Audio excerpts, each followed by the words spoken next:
Luciano, seu doutorado, defendido em fevereiro de 2010, chama-se Entre a Vida e o Sonho, Contribuições para uma Análise Crítica do Romance Amar, Verbo Intransitivo. Por que você chegou nesse tema? Como é que você... Então, eu resolvi, né, transformar o romance Amar, Verbo Transitivo em objetos de minhas reflexões no doutorado, pois durante o mestrado eu trabalhei com os reflexos da Revolução Russa no romance brasileiro dos anos 30. Né? Durante o mestrado,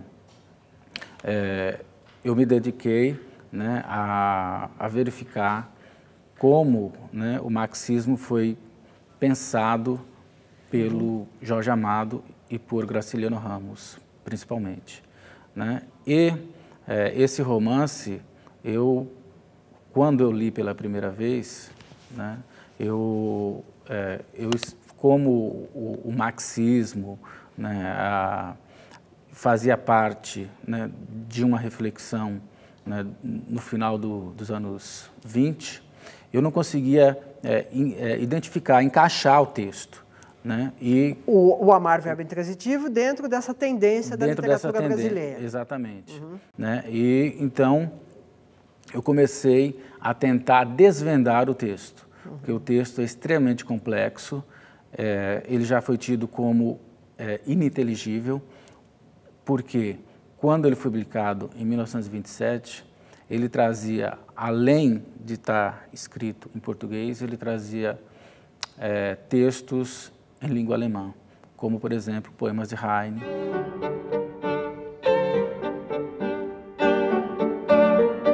poemas de Goethe.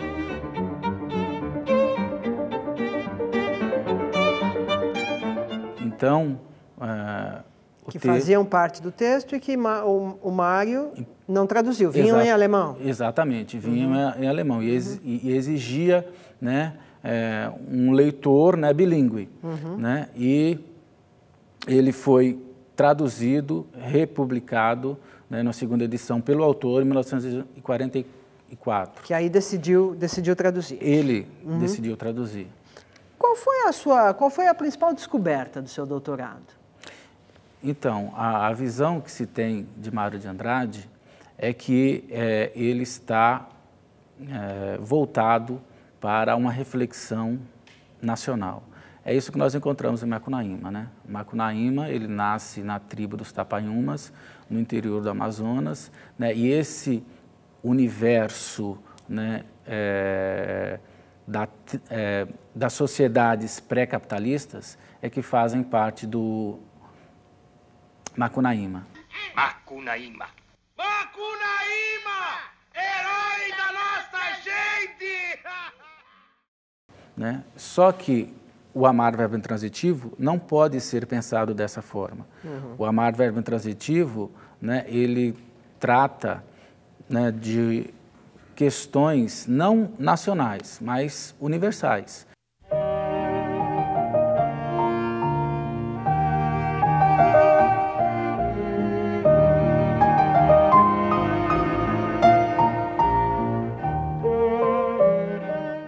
Né? O amar verbo intransitivo, né, a sua protagonista, Fraulein Elsa, após a Primeira Guerra Mundial, ela foge da Alemanha, né, porque ela situação de miséria, inflação, né, absurda de bilhões, trilhões ao mês, né, ela não conseguindo sobreviver, ela foge para o Brasil. E quando ela foge para o Brasil, né, ela traz consigo todo o mundo cultural, né, no qual ela estava envolvida. E como personagem principal do romance, então esse é o mundo do romance, ou esse é o mundo do romance que entra em contato com um outro mundo. Então, o romance, né, ele se passa em São Paulo, né, na Avenida Higienópolis, tá certo? Só que nós temos que nos remeter à cultura de Weimar, né, o período da Alemanha entre a Primeira e a Segunda Guerra Mundial, chamado de República de Weimar.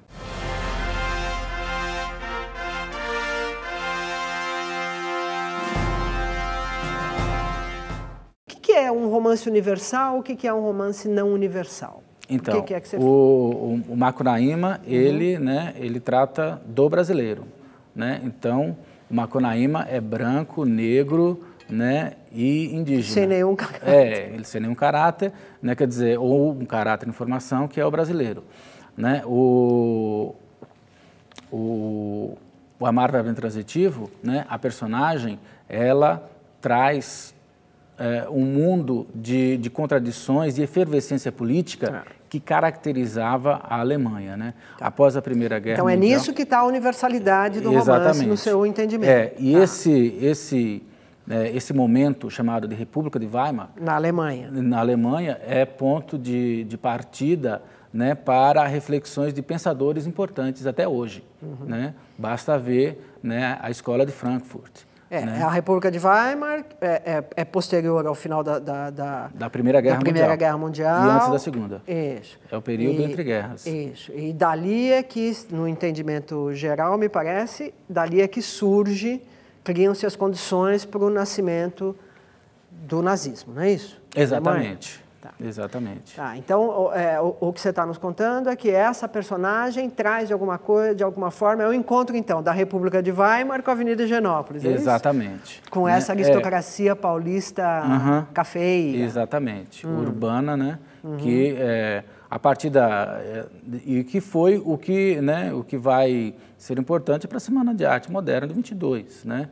Quer dizer, com a Primeira Guerra Mundial, né, a Alemanha, né, e outros países industrializados, né, a indústria deles está destruída, né, e o Brasil, né, tem de alguma forma começar a produzir, né, produtos manufaturados, que é, né, exatamente o processo de industrialização do Brasil.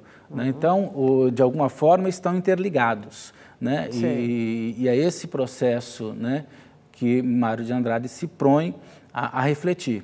A personagem Fraulein, ela tem tendências, né, autoritárias, ela tem tendências voltadas para o autoritarismo, para o totalitarismo, tá certo? Ela acredita, né, entre as outras coisas, por exemplo, né, que a mulher ela deve casar, ter quantos filhos a natureza prover, servir ao marido, o marido, né, manda, né, e ela cuida da casa. Todas essas tendências autoritárias, né, estão no personagem. Estão no personagem. Essa personagem, né, como ele diz, é a caracterização do alemão medíocre, o alemão médio. Isso está escrito no romance? Exatamente. E como que é esta personagem tão conservadora, tão moralista, digamos assim, aceita ser quem vai iniciar sexualmente o filho mais velho da casa, o Carlos? Então, a personagem, né, ela representa, né, a sociedade de massas, né, ela é dominada ideologicamente, né, por as ideologias que estão presentes, né, ela aceita, adota e não reflete sobre elas. Né? Então, ela além de ser autoritária, né, o desejo da vida dela é casar e ter filhos. Né? Parece um desejo simples, né? Mas ela foi educada, né, no texto diz, né, durante anos a fio. Né, esse pensamento foi esculpido durante anos a fio, né, a ideia de que ela more numa cidadezinha da Alemanha, que ela case e tenha filhos. E a história? Mudou. E ela não conseguiu entender, ela não desenvolve uma consciência histórica. Né? E como ela vem para o Brasil, não consegue se manter como professora, né, ela se vê obrigada pelos fatos. Ela diz, né, ela não nasceu para ser professora de amor. Né? Os fatos fizeram que ela fosse, tá certo? Ela não consegue refletir e ter consciência sobre esses fatos. E quando ela tem que iniciar sexualmente os jovens, né, ela traça um projeto, ela tem um plano, Fraulein. Esse plano também só é possível nós entendermos esse plano através da intertextualidade com um livro de Goethe chamado Hermann und Dorothea. Este capítulo dava sempre desgostos para ela. No entanto, estava certa de que tinha razão. E se esmerava eloquente, não se esquecendo nunca de contar o caso de Hermann e Doroteia. Então, o pai de Carlos contrata Fraulein para iniciar sexualmente o filho Carlos, né? E para que ele... É uma lição amorosa é uma lição burguesa, né? Para que quando ele tivesse apaixonado, ele revelaria que ela é uma simples prostituta, né? Para que ele aprendesse, né, a não se envolver com mulheres pobres. Né? Essa é a lição que o pai tenta dar. Tem uma cena no livro, então, em que exatamente. Claramente esse é o contrato. A Fraulein Elsa fica sabendo que a tarefa dela exatamente. É ensinar piano, talvez alemão, e fazer a iniciação sexual do menino. Para que ele não pegue doenças venéreas, né, e para que ele também aprenda a domar os seus instintos, aprenda a domar a sua emoção, né, e não se deixe levar pela emoção. Foram encontrar Sousa Costa na biblioteca. Ele tirou os olhos da carta, ergueu a caneta, vendo elas entrarem. O senhor me prometeu contar à sua esposa a razão da minha presença aqui. Lamento profundamente que o não tenha feito, Sr. Sousa Costa. Queira desculpar, Fraulein. Vivo tão atribulado com os meus negócios. Demais, isso é uma coisa de tão pouca importância. Laura, Fraulein tem o meu consentimento. Você sabe, hoje esses mocinhos... É tão perigoso. Podem cair nas mãos de alguma exploradora. A cidade é uma invasão de aventureiras agora. Como nunca teve. Como nunca teve, Laura. Depois, isso de principiar é tão perigoso. Você compreende. Uma pessoa especial evita muitas coisas. Por isso, Fraulein prepara o rapaz. E evitamos, quem sabe, até um desastre. Um desastre. Era a primeira vez que ela fazia isso ou ela já tinha feito antes? Não, ela já fez, no texto, né, cita vários personagens que ela já fez isso. Tá bom. Então, quando ela chega, né, no primeiro dia, ela diz, tem que ser simples e insexual, né, totalmente, né, distante. Aí ela começa a não se envolver, né, quer dizer, só a razão, mas só que ela tem um plano. Né? E isso só é revelado quando nós começamos a ler o Hermann Doroteia. O Hermann Doroteia, de Goethe, né, é importante não só nesse aspecto privado da relação afetiva entre Carlos e a Fraulein, mas é importante também no aspecto histórico.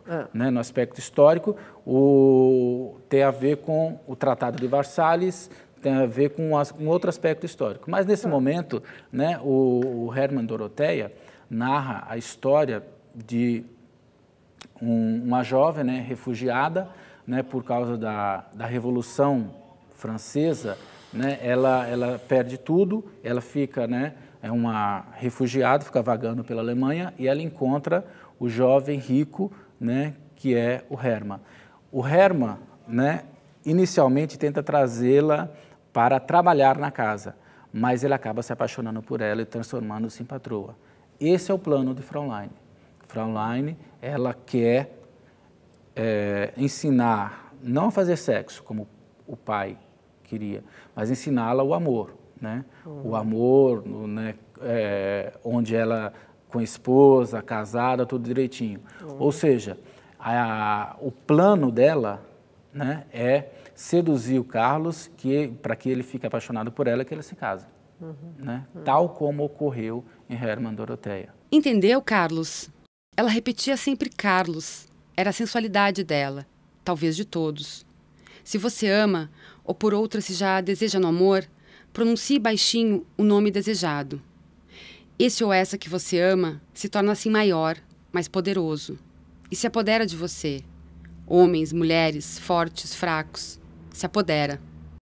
E pronunciado, assim como ela faz, em frente do outro, sai e se encosta no dono, é beijo. Por isso, ela repete sempre, inutilmente. Entendeu, Carlos? E o Hermann e Doroteia é um dos textos de Goethe. É a intertextualidade. Que aparece no romance. Exatamente, que é importantíssimo. Né? Que é a intertextualidade entre o Hermann e Doroteia. Fraulein, virando o rosto para trás, seguiu com os olhos, quase amorosa, mas já porém reposta no domínio de si mesma. Estava muito direito assim, e se venceu completamente com o raciocínio, numa espécie de felicidade. Estava muito certo assim. Ele amaria muito aquela moça. Era bonita, rica, se via. Carlos casaria bem, na mesma classe. Os versos de Hermann e Doroteia lhe confirmaram o pensamento. E como o livro foi recebido quando foi publicado?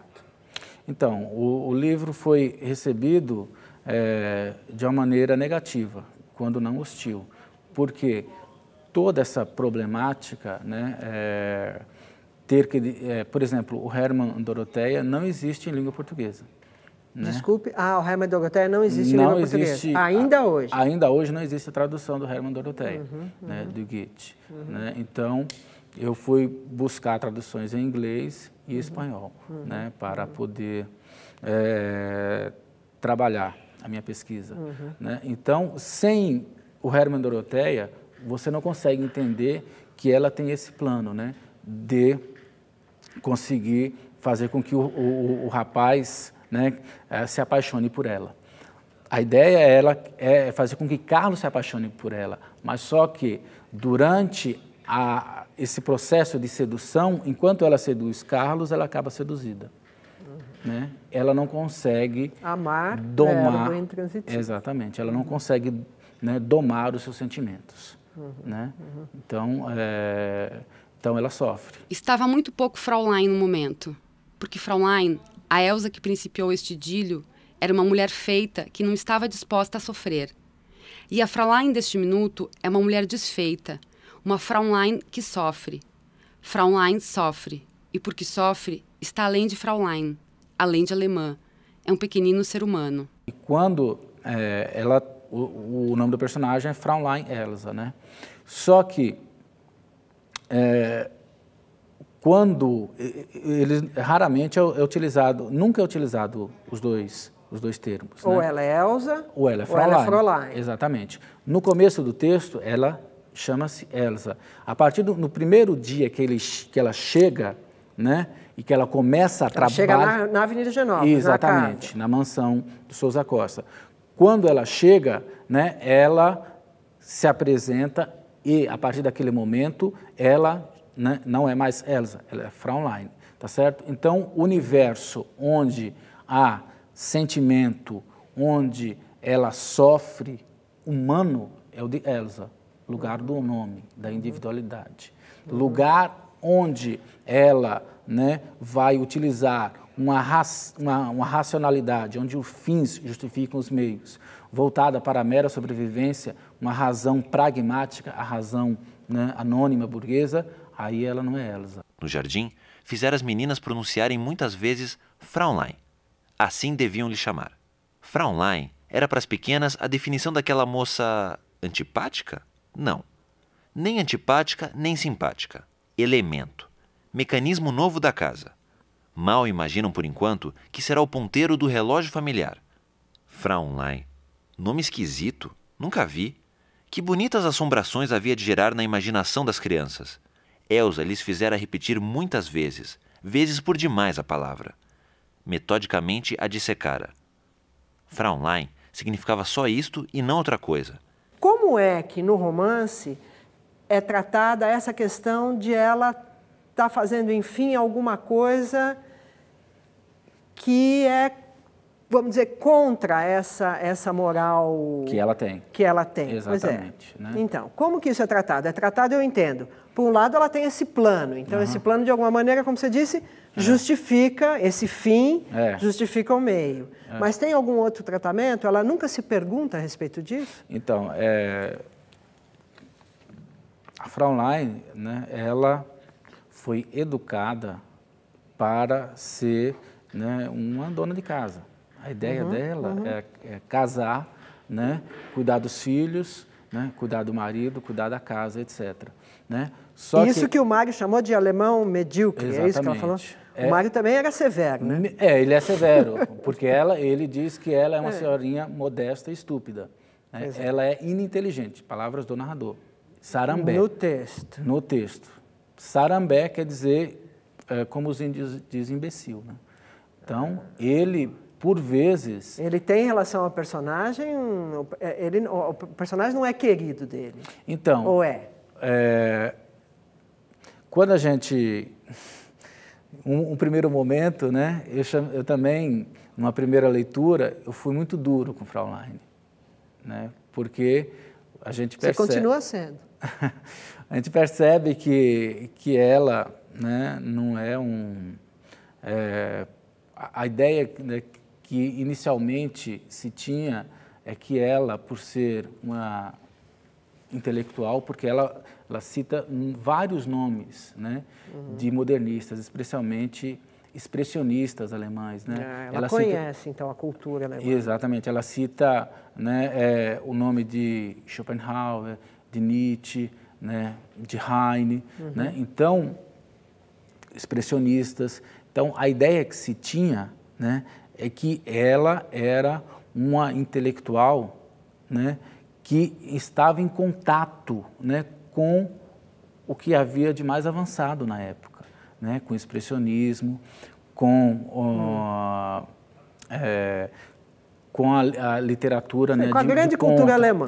Com a grande cultura alemã. Né? Só que a gente percebe, né, o Mário torna claro, né, que ela, apesar, né, de ter lido, né, expressionistas, etc., ela não entende, ela não relaciona, né, a literatura com o momento histórico, com a realidade vivida. Como ela lida com a...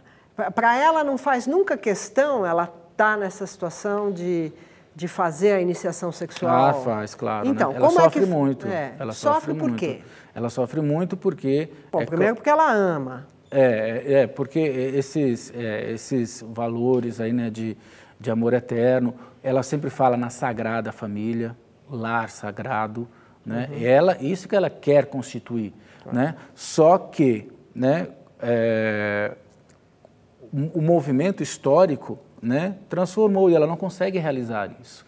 Então, ela tem claramente valores, né, tradicionais, né? Ela não é uma intelectual revolucionária, né? É uma mulher simples. Mas né? ela tem com acesso àquilo que era a cultura. Ela teve acesso a isso. A construção do personagem, os conflitos que o personagem vive, as coisas que a Fraulein faz. Nessa abordagem, o Mário traz, sei lá, psicanálise e outros pensamentos a respeito desse sujeito mais obscuro, desse mundo mais obscuro que, afinal, deviam estar nessa cultura alemã também? Então, o texto, né, tem a forte presença, né, dos três pensadores, né, que marcam o modernismo, né, que é Marx, Freud e Nietzsche. Né? Então, Mário de Andrade leu esses pensadores, ele reinterpretou, né, e usou eles, né, de acordo com a sua interpretação própria. Né? Então, a relação que Mário estabelece entre o texto é que, seja qualquer autor, qualquer pensador, você tem que ir com o seu pensamento próprio, você tem que dialogar com ele. Né? Então, o texto não é simplesmente você, né, absorver a ideia do outro, você tem que, né, completar, negar as ideias do outro. Né? Então, as ideias, né, de Freud estão presentes no texto, mas só que foram reinterpretadas por ele. Tá certo? Então, Fraulein, né, ela não quer se entregar de imediato a Carlos, né? Primeiro porque se ela se entregasse de imediato, né, o contrato, né, estaria terminado, né? E essa primeira noite, né, de relação demora cerca de 1 ano. Né? Inclusive o pai fica, né, já desconfiado do que por que tanto tempo. Né? Então, quando ela, né, tenta seduzir o Carlos, né, ela começa a despertar nela os instintos adormecidos. Né? Então, todo esse mundo, né, erótico que ela se priva, né, e que a mulher, né, daquele momento também se privava, né, ela tinha que fazer o quê? Casar. A ideia, né, era casar virgem, né, e ela fica até, ela se sente, ela diz que, o narrador diz que ela sente como se tivesse passado a perna nela, porque Carlos não era mais virgem, né, ela queria que Carlos, né, com seus 15, 16 anos, né, fossem virgem, né? Ela não era, né? Mas ela diz, né, que se ela não era virgem, não era mais uma perdida. Se infelizmente não sou mais nenhuma virgem, também não sou nenhuma perdida. Ela está no meio termo, Tá bom. né? Então, esse mundo aí obscuro, psicológico, é fundamental. Foi importante na minha interpretação um texto do autor chamado Marcuse, chamado Eros e a Civilização, né? Que foi usado pela primeira vez pelo Lafetá para trabalhar com a questão da poesia em Mário. Quem é Lafetá? Lafetá é um professor da USP, né? E ele escreveu um texto muito interessante, né, sobre a poesia de Mário de Andrade. Né? E quando eu fui, né, a ler esse texto, eu consegui perceber, né, que Lafetá, ele diz, né, que o Mário de Andrade, na sua poesia, ele trata com a questão, né, da intimidade, né, do mundo instintivo, relacionando com o mundo da cultura, com o mundo da política. E é possível fazer essa abordagem em Amar Verbo Intransitivo. Você falou que o romance tem uma característica universal.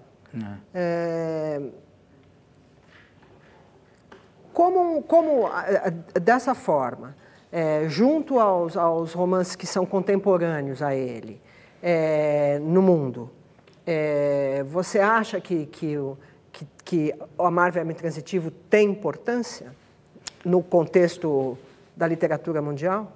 Eu acho que sim. Eu acho que, né, dentro da literatura brasileira, né, ele precisa ter um lugar, né, de maior destaque, né, porque é um intelectual brasileiro, né, pensando questões da Europa, né, que nos afligiram como um todo, né? E do ponto de vista do cenário internacional? Do cenário internacional, né, fazer com que, né, outros pensadores, né, se debrucem sobre esse texto, eu acho muito difícil. Mas é um texto muito importante e que, né, para a gente entender o Mário, tem que pensar a Europa, né, o momento, né, chamada essa era da catástrofe, né, o Hobsbawm e a própria Escola de Frankfurt usa o termo, né, catástrofe, e Mário está pensando sobre esse momento. Tá bom.